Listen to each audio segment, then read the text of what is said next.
साहेब, आज नको ना. आज सकाळपासून ही 5वी वेळ आहे. प्लीज, मला खूप त्रास होतोय हो. आजची रात्र माझ्याकडून खरंच कुठलंच काम नाही होणार हो. निशा हात जोडून तिच्यासमोर फार रागात उभ्या असलेल्या ना विनवणी करत होती.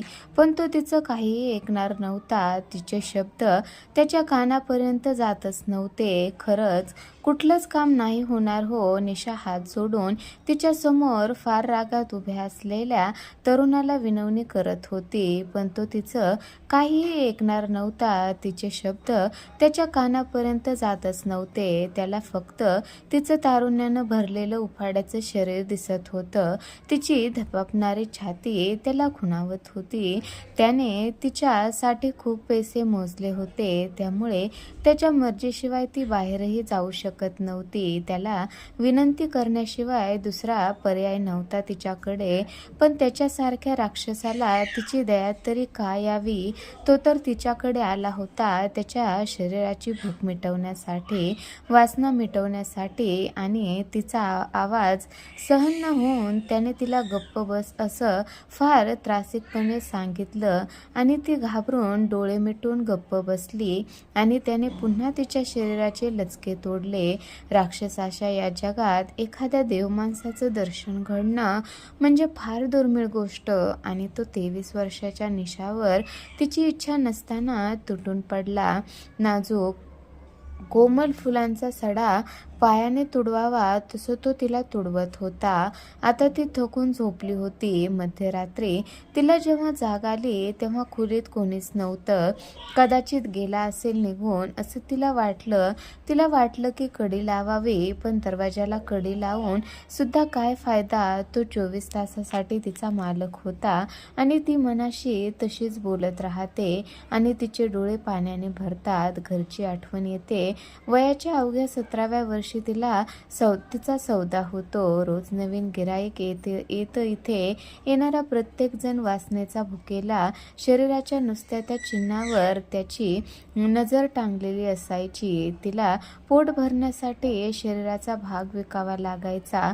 विरोध करून पण किती करणार? शेवटी आईला आणि भावाला पैसे पोहोचवायचे होते. हे वास्तव कळल्यावर निशाने आहे ती परिस्थिती स्वीकारली आणि वेश्या नावाच्या अग्निकुंडात स्वतःच्या स्वप्नाची आहुती दिली. निशाबाई बनली आणि लाज सोडून शरीर विक्रीचा धंदा सुरू केला. एका रात्री त्याची आणि निशाची भेट झाली. गिराईक बनून आलेला तो तिच्या सडपातळ बांधा पाहून काहीसा लाजला. त्याची तिची ही पहिली भेट.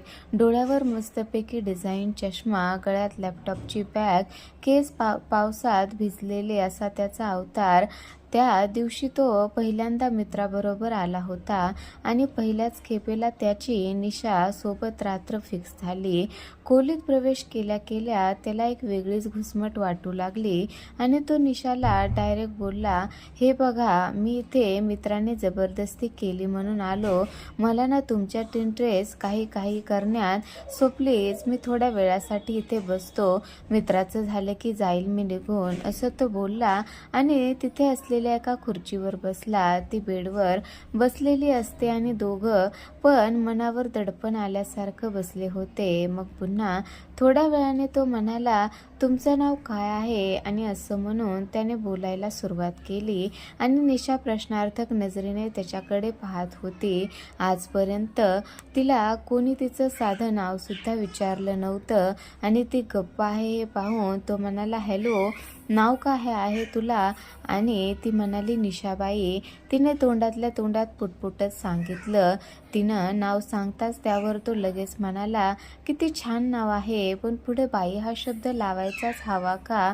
नुसतं निशा. किती सुंदर नाव आहे. काय हो, तुमचं वय काय असेल आणि शिक्षण झालंय की नाही तुमचं? हे ऐकून ती चक्रावली आणि त्याच्याकडे एकटक बघत होती आणि तो म्हणाला, निशा, थोडं पाणी मिळेल का? आणि निशा त्याला थंडगार पाणी प्यायला देते. तिला खूपच वेगळा वाटला तो लाघवी, मनमिळावू आणि त्याच्या मधुर बोलण्याने क्षणातच ती पागल झाली. आजपर्यंत अनेक जणांनी तिला हाक मारली, पण याने असे नाव घेतले आणि ते खूपच वेगळे वाटले. आणि तो म्हणाला, निशा माझ्याकडे समोसा आहे, तू खाणार का? मगाशी ऑफिसमधून सुटलो तेव्हा भूक लागली होती. उभा राहून खायला वेळ नव्हता म्हणून पार्सल घेतला आणि अचानक मित्र इथे घेऊन आला. तसे माझे मित्र चांगले आहेत. माझी सगळी फॅमिली गावी राहते आणि मी कामासाठी इथे राहतो. माझे मित्र आणि मी एकत्रच राहतो. पगार पाणी सगळं व्यवस्थित आहे. त्याचं काय चाललं होतं काय माहीत. तो तिला स्वतःबद्दल सगळं सांगत होता, पण निशाच्या चेहऱ्यावर मात्र शून्य हावभाव होता. ती काहीच नाही बोलली आणि बोलता बोलता त्याने तिच्या पुढे समोसा धरला आणि खायला सांगितला आणि तिने सुरुवात केली. समोसा खाल्ला. समोसा खाऊन तिला बरीच महिने झाले असतील. तिला असा पटापट आधाशासारखा समोसा खाताना पाहून तो म्हणाला, जरा दमाना खा की. आणि मनात म्हणाला, कधी खाल्ला आहे की नाही हिने समोसा कुणास ठाऊक. आणि त्याने त्याच्या हातातला समोसाही तिच्यासमोर हसून ठेवला आणि तिने त्याच्याकडे पाहिलं. त्याच्या नजरेनेच खुणावून खा. आणि तिने दुसराही समोसा घेऊन खायला सुरुवात केली. दोन्ही समोसे खाऊन ती तृप्त झाली. त्याने तिला पाणी दिलं आणि मग ती म्हणाली, साहेब रोज कित्येक जण येतात इथे, पण आज पहिल्यांदा कोणीतरी असं खायला आणलेलं आहे. तुम्ही समोशाचं काय घेऊन बसलात?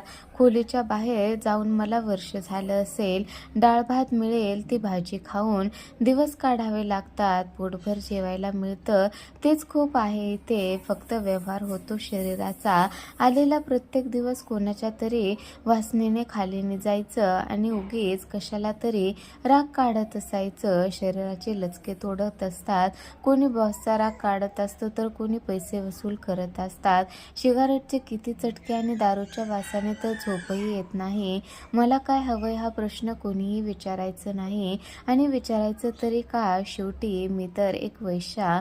आणि तो म्हणाला, मला सांग तुला काय हवे? धीरजच्या त्या प्रश्नाने निशा त्याच्या पायाशी बसते आणि म्हणते, माहीत नाही, पण तुमच्या नजरेत एक पारदर्शक कल्पना जाणवली. कसलंही कपट नाही, लोभ नाही, शरीराची हवस नाही. तुम्ही खूप चांगले आहात. आणि तो म्हणाला, निशा मला दिसते की तू मनाने खूप साधी भोळी आहे. इथले लोक तुझा किती गैरफायदा घेत असतील. तू बाहेर गेली नाहीस ना, मग तू माझ्यासोबत फिरायला चल. आणि तिचे डोळे पाण्याने भरून आले आणि ती अगदी मुसमुसून रडायला लागली. तो म्हणाला, अगं मला खास कोणी मैत्रिणी आहे, मित्र आहेत, पण त्यांच्यासोबत जास्त शेअरिंग नाही. तू माझ्यासोबत खूप बोलावंसं वाटलं, तुला ऐकावंसं वाटलं. मी बोलून बघतो तुझ्या दलालासोबत आणि आपण बाहेर जाऊ. नको साहेब, राहू द्या. आता इथला अंधार हाच माझा सोबती आहे. बाहेर उजेडात लोकांच्या नजरा मला जगू देणार नाही. प्रत्येक वाटेवर एक ना एक पांढरपेशी माणूस नजरेला येईल. ज्यानं माझ्यासोबत रात्री घालवल्या त्यांच्याशी नजरानजर झाली तर आधीच मी जिवंत असून मेली तर आहेच, पण मेल्याहून मेल्यासारखं होईल. मला माफ करा, पण बाहेरचा उजेड नकोच. आणि तो म्हणाला, मी तुला भेटायला इथे आलो तर चालेल का? आणि निशा हसून म्हणाली, मला हसूच येतंय. काय साहेब, गरिबाची थट्टा करता का? तुम्ही बदनाम व्हायला गल्लीत आता आलात, पण परत नका येऊ. तुम्ही इथे देवाची मूर्ती जरी आणून बसवली तरी तुम्हाला नाव ठेवलं हा समाज. आपला समाज आतून खूप पोकळ आहे. त्यांना वेशाचं काही देणंघेणं नाही, पण आया बहिणीने सुरक्षित असायला हवे. आम्ही हा धंदा करतो म्हणून किती जणांची अब्रू जाण्यापासून वाचली आहे. हे सगळे अगदीच मनापासून नाही करत कोणी. माझ्यासारख्या कितीतरी पोरींचा सौदा होत असेल दिवसाला, पण त्यावेळी हा समाज कडक कपड्यांमध्ये फेटा घालून मिरवतो. जाऊ द्या साहेब, बोलायला गेले तर अख्खी रात्र कमी पडेल. तुम्हाला उशीर होत असेल. आणि तो म्हणाला, नाही निशा, तू बोल, मी ऐकतोय ना. आणि सतत तू स्वतःला वेश्या म्हणून बोलू नको. तू एक स्त्री आहे. स्वतःचा सन्मान कर.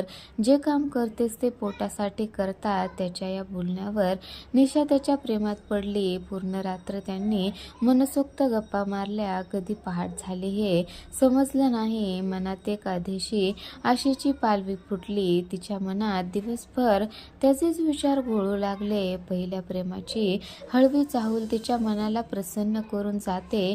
आणि अचानक कोणाचा तरी आवाज तिच्या कानावर पडला आत येऊ का? आवाज तर ओळखीचा वाटला म्हणून तिनं वर मान करून पाहिलं तर धीरज हातात कसली तरी फाईल घेऊन छान हसत उभा होता आणि ती त्याच्याकडे आश्चर्यचकित होऊन पाहत होती.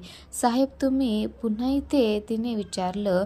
तो हसून म्हणाला, त्या दिवशी तुला भेटलो तेव्हा काहीतरी विसरलो होतो इथं माझं. आणि ती गडबडून म्हणाली, नाही मला तर काही दिसलं नाही, पण तुम्ही बघू शकता, तुम्हाला सापडलं तर ठीक. आणि धीरज तिच्याजवळ आला आणि तिचा हात हातात घेऊन म्हणाला, तूच राहिली होती इथे, आता मी तुला घ्यायला आलोय.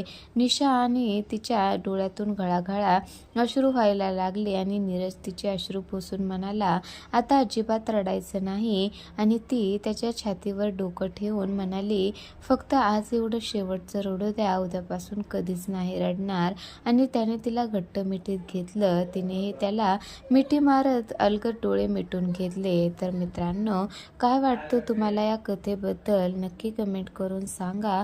आणि अशाच अर्थपूर्ण कथा ऐकण्यासाठी आपल्या चॅनलला नक्की सबस्क्राईब करा.